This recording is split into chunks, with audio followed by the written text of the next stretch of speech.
মহিমা মণ্ডিত মইনাপৰীয়া নামঘৰতো পবিত্ৰ ভাদ মাহৰ পূৰ্ণ প্ৰস্তুতি লাখ লাখ ভক্ত বৈষ্ণৱক আদৰিবলৈ সাজু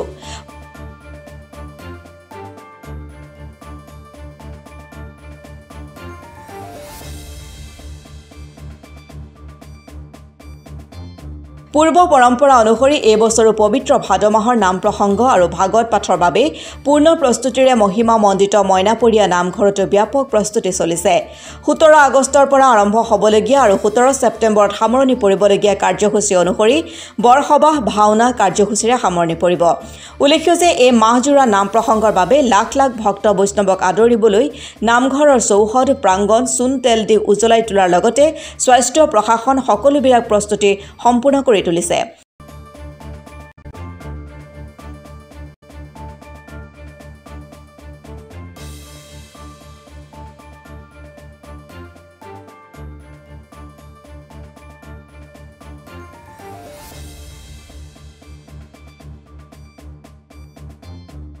এবাৰ নামাচাৰ্য হিচাপে থাকিব পটিয়ৰী সত্ৰৰ নিতু গোস্বামীদেৱ সকলো ভক্তপ্ৰাণ বৈষ্ণৱবৃন্দৰ উপস্থিতি কামনা কৰিছে নামঘৰ পৰিচালনা সমিতিৰ সভাপতি জীৱন চন্দ্ৰ বৰকুচ আৰু সম্পাদক মণি বৰাই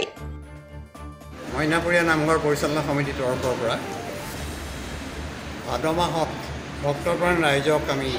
সেৱা জনাবৰ কাৰণে পূৰ্ণ প্ৰস্তুতি কৰিছোঁ আমাৰ বিভিন্ন স্থানত বিভিন্ন লোকক ইতিমধ্যে নিমন্ত্ৰণ আমি দিছোঁ নামঘৰৰ চাৰিওবেৰা আমি পৰিষ্কাৰ পৰিচ্ছন্ন কৰিছোঁ যাতে ভক্তসকলে আহি কোনো অসুবিধা নাপায় তাৰ বাবে খোৱা পানীৰ ব্যৱস্থা হাত ভৰি ধোৱা ব্যৱস্থা এই সকলোখিনি আমি ইতিমধ্যে কাম কৰি আছোঁ আৰু ইয়াৰ উপৰিও বিভিন্ন কোঠাবিলাকত আমি আমাৰ যি কাকজান হস্পিটেলৰ পৰা তেখেতসকলৰ যিটো দল আহে চিকিৎসাৰ কৰ্মীসকলৰ কাৰণে আমি কোঠা তৈয়াৰ কৰিছোঁ এইখিনি প্ৰস্তুতিৰে সৈতে আমি ভাদ মাহৰ নামৰ কাৰণে আমি সম্পূৰ্ণ অগ্ৰসৰ হৈছোঁ আমাৰ ভাদ মাহৰ নাম হ'ব 17 আগষ্ট তাৰিখে পুৱা 10 বজাত নাম বহিব আৰু 17 ছেপ্টেম্বৰত নামৰ আমাৰ অন্ত পৰিব তাৰ আগদিনাখন 16 ছেপ্টেম্বৰ দিনা পুৱা 9 বজাৰ পৰা বৰসবাহৰ আৰম্ভ হ'ব আৰু সংক্ৰান্তিৰ দিনা পুৱা বৰসবাহৰ অন্ত হৈ সেইদিনাখন পালনাম বহিব 16 তাৰিখৰ দিনা পুৱা 9 বজাত পালনাম বহিব আৰু সেই পালনামৰ সংক্ৰান্তিৰ দিনা পুৱা অন্ত পৰিব আৰু সেইদিনাখন বৰসবাহ হ'ব গধূলিলৈ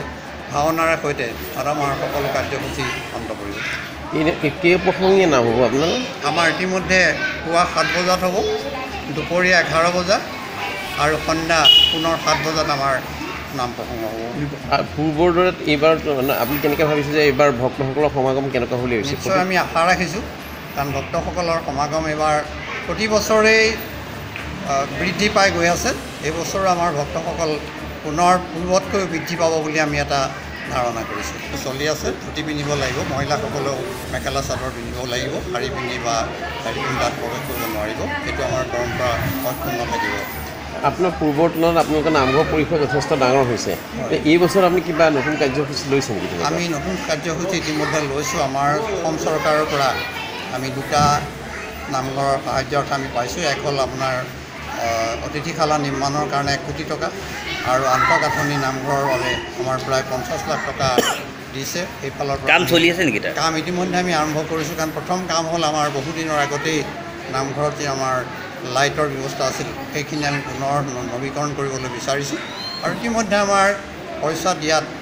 আমাৰ বা তেওঁলোকৰ যিটো ব্যৱস্থা সেইটো কিছু পলম হোৱাৰ বাবে কামখিনি আমাৰ কিছু পলম হৈছে যদিও ইতিমধ্যে আমাৰ সেইখিনি সম্পূৰ্ণ হৈ উঠিছে আৰু আমি কাম আৰম্ভ কৰিবলৈ মুখ্যমন্ত্ৰীয়ে ভৰ্ণা সভা দিছিলে তাৰপিছত ইয়াৰ আপোনাৰ কিবা পৰিৱৰ্তন বিশেষ পৰিৱৰ্তন কিবা আছে নেকি ৰাস্তাটো যিহেতু বহুত ভাল হ'ল আগতকৈ কি ক'ব আমাৰ ৰাস্তাটোৰ ক্ষেত্ৰতো আমি আগৰ পৰা নিবেদন কৰিছিলোঁ ইয়াৰ বিধায়িকা আৰু লগতে মুখ্যমন্ত্ৰীৰ নিশ্চয় সাহায্যৰ হাতৰ কাৰণে আমাৰ এইটো হৈ গৈছে তেখেতসকলক আমি আন্তৰিক কৃতজ্ঞতা জনাইছোঁ ইয়াৰ যোগেদি ধন্যবাদ